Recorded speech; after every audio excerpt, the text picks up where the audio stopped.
Yakapin ang kalikasan at isulong ang kabutihan. Karapatan ay ating ipaglaban, sang nilikha ay aalagaan. Sabayan ang ikot ng mundo sa pagpantay ng pagbabago.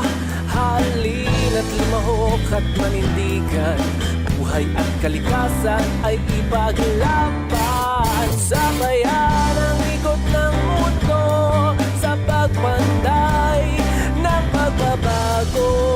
Halina't lumahok at manindigan, buhay at kalikasan ay ipaglaban.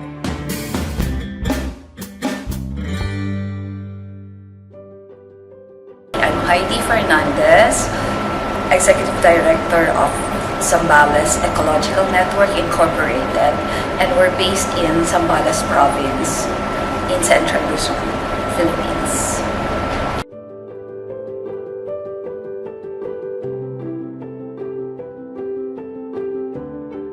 In 2020, the former DNR Secretary, Roy Simat, issued a department order which says they are going to implement a dredging project in Zambales in 3 rivers, major rivers that were affected by the Mount Pinatubo eruption. And this includes Santo Tomas River, Maloma River, and Bukaw River.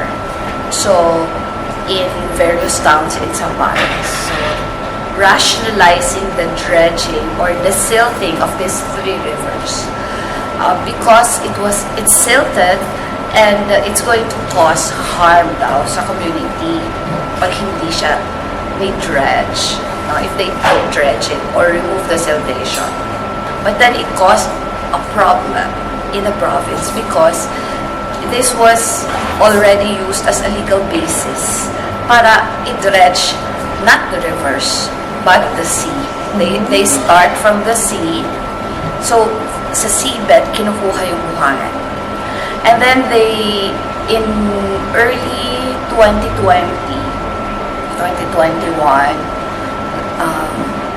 during the pandemic na to, they were sending it to yung sand natin from the sea bottom or the sea floor. Dinadala sa China, Singapore, and Hong Kong. Kasi maganda yung sand natin for industrialization. So to build whatever, bridges, roads, like that in those countries.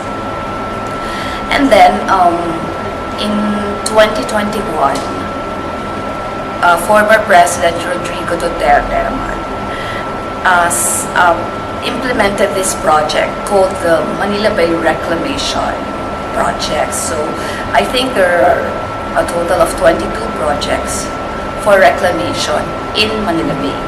And ongoing right now is the Pasay City Reclamation or Harbor Reclamation.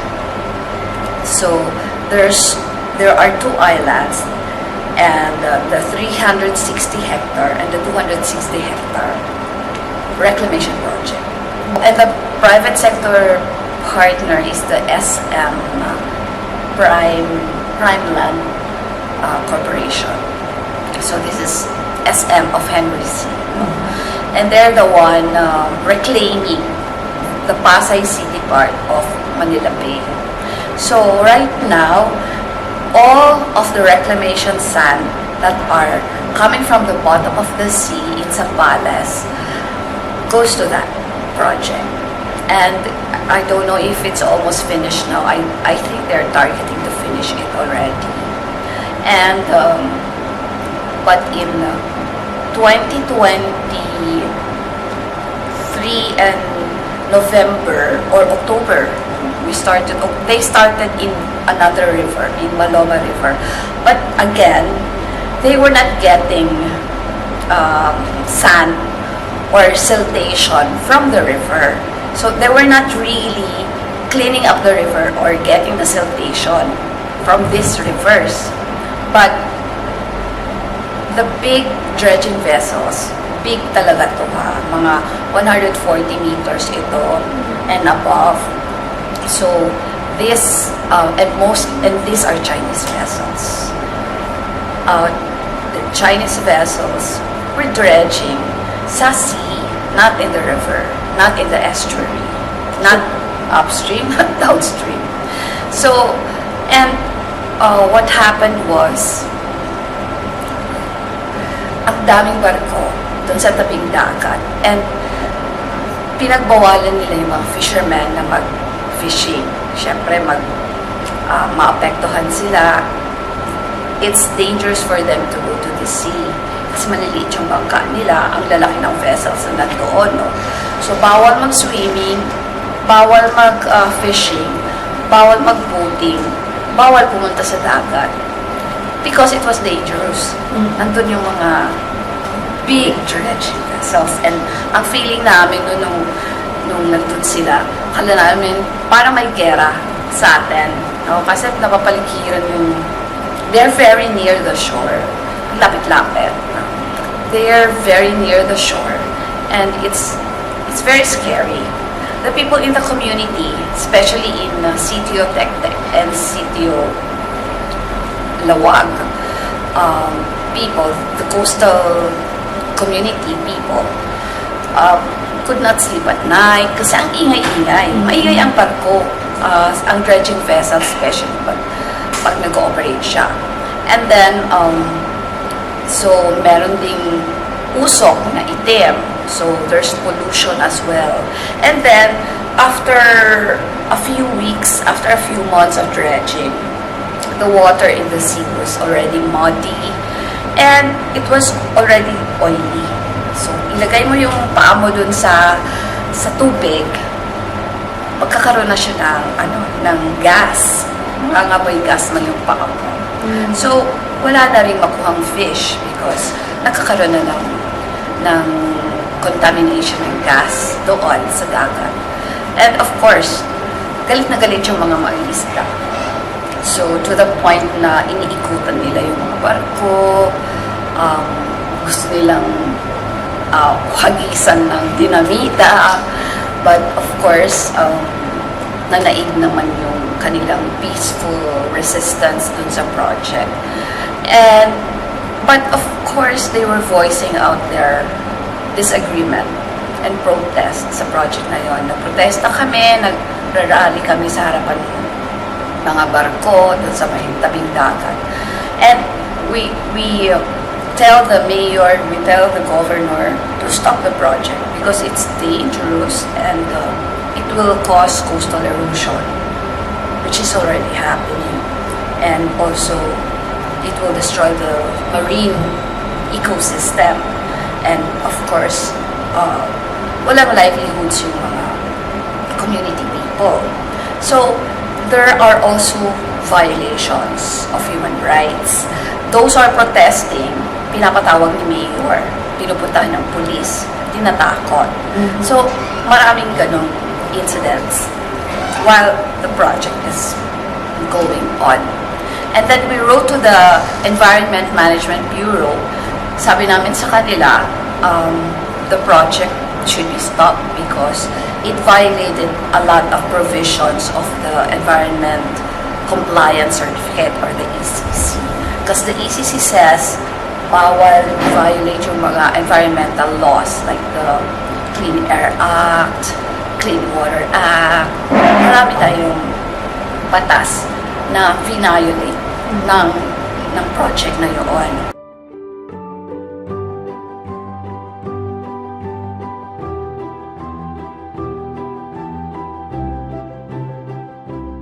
In March 12 this year, 2024, nagsalita sa TV si Senator Jigoy Estrada. Ang sabi niya, nag-file siya ng resolution to investigate the dredging operations of Governor Abdane.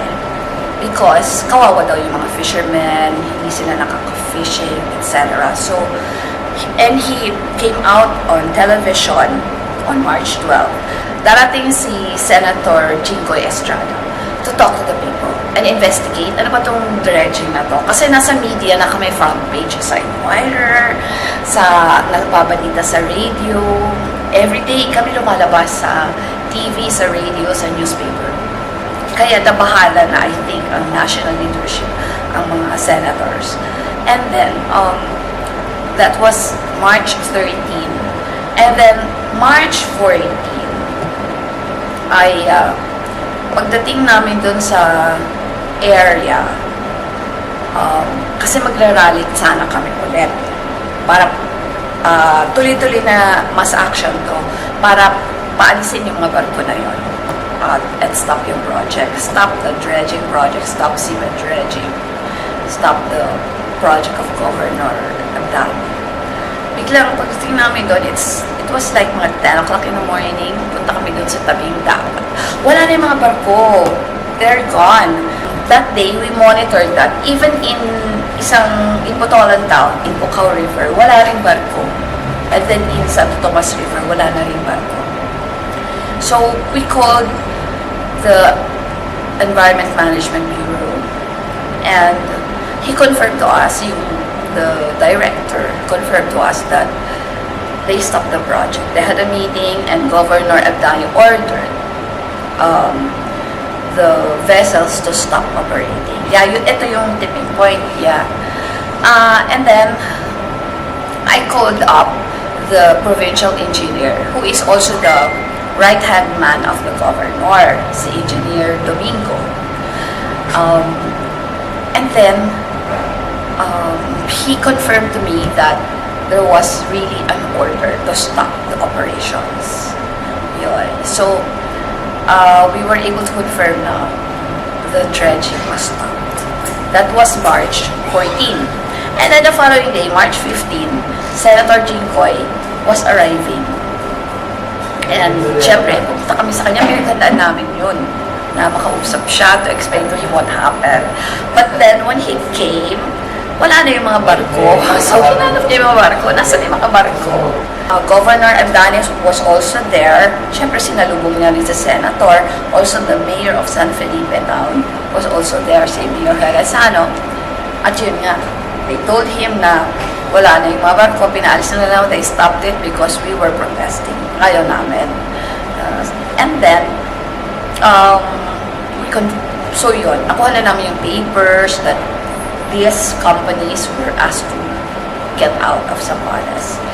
Okay, so that was an important day for us because it was stopped.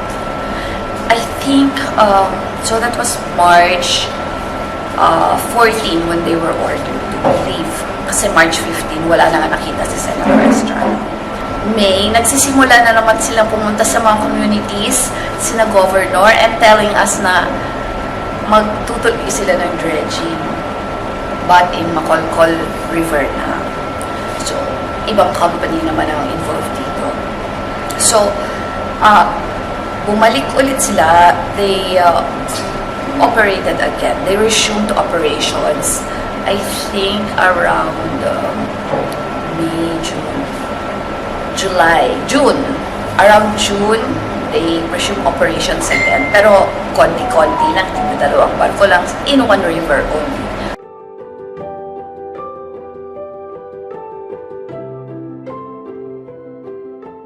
Karoon ng bagyo, si Karina.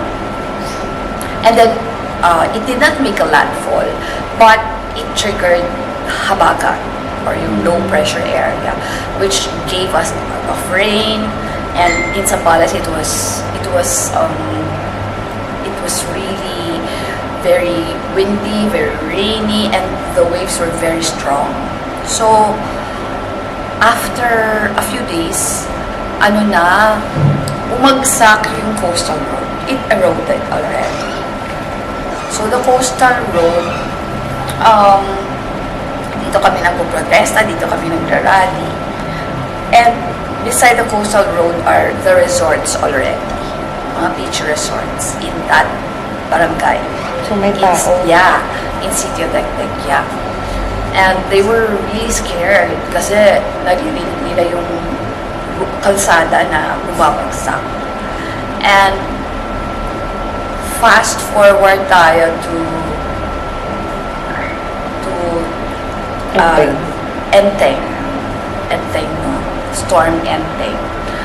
Bumagsak naman yung the other parts of the room. And then yung mga parts of the room na bumagsak before, wala na, parang nag-grind yung road because of yung very strong waves. And this is massive erosion. Ang explanation dito ng governor and the mayor, they were telling us na it was because of the bagyo. Of course, it was because of the bagyo, but because also, when they dredged the area, sobrang lumalim yung dagat, yung harap ng dagat. So, loss of sediment, yung nangyari dun sa dagat, it became very deep. So, lumalapit yung dagat. Nagkakaroon of course, ng pagkaano ng sediments, no? Parang gusto niyang ibalik yung sediments. Kailangan niyang i-balance yung sediments. Yung nawalang sediments, gusto niyang punuan ulit. Ganun ang mangyayari doon. That's why nagkakaroon ng erosion ngayon in the community. And this is an environmental crisis for Zambales.